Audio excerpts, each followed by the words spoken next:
আপনারা দেখছেন জেলা সংবাদ টিভি, খবর সবসময়। দাসপুর ব্লকের গোবিন্দপুর ফুটবল ময়দানে সাড়ম্বরে পালিত হল বিশ্ব আদিবাসী দিবস। আয়োজনে অল ইন্ডিয়া আদিবাসী হো সমাজ, দাসপুর ব্লক মানকি মুন্ডা কমিটি ও ভারত জাকাত মাঝি পরগনা মহল। দাসপুর 9 আগস্ট বিশ্ব আদিবাসী দিবস পালন করাতে তাদের দাবি, পশ্চিমবঙ্গে বাংলা ভাষার সাথে আদিবাসী ভাষা দ্বিতীয় ভাষা রূপে গ্রহণ করতে হবে। জেলা সংবাদ টিভি ব্যুরো।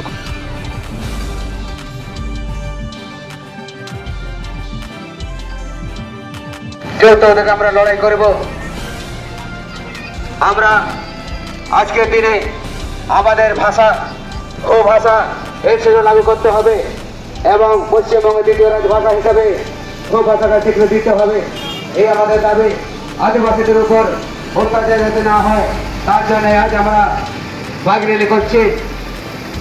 আদিবাসীদের বিভিন্ন দাবি দেওয়া রয়েছে। আদিবাসীদের ভাষা, আদিবাসীদের সংস্কৃতি, এই সংস্কৃতিকে বাঁচিয়ে রাখার জন্য সারা বিশ্বব্যাপী আজকের দিন 9 আগস্ট বিশ্ব আদিবাসী দিবস পালিত হচ্ছে। এখন আমি অনুরোধ করবো আমাদের অল ইন্ডিয়া আদিবাসী হো সমাজের কর্মকর্তা সভাপতি মহাশয় শ্রীকান্ত শিষ্যয়, আপনি যেখানে ছোট্ট একটা ক্ষুদ্র অনুষ্ঠান রয়েছে, কর্মসূচি রয়েছে, আসুন। সমাজ অবিভক্ত মেদিনীপুর জেলা কমিটির সদস্য এবং দাসপুর 1 নম্বর ও 2 নম্বর ব্লক কমিটির মানকিমুন্ডা কমিটির সম্পাদক। আজ আমরা 9 আগস্ট বিশ্ব আদিবাসী দিবস পালন করছি। গোবিন্দপুর থেকে আমরা র্যালির মাধ্যমে শুরু করেছিলাম আমাদের অনুষ্ঠান, যেটা করলা হয়ে বকুলতলা ভায়া হয়ে সিঙ্গাঘাট।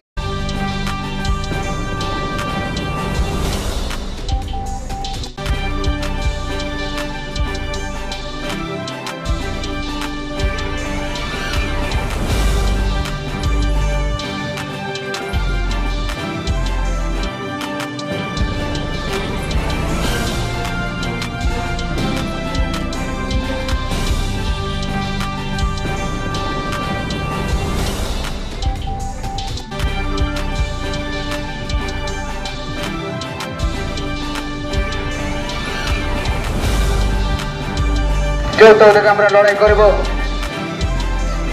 আমরা আজকের দিনে আমাদের ভাষা ও ভাষা এই সেটা লাগু করতে হবে এবং পশ্চিমবঙ্গের দ্বিতীয় রাজভাষা হিসাবে ও ভাষাটা স্বীকৃতি দিতে হবে। এই আমাদের দাবি।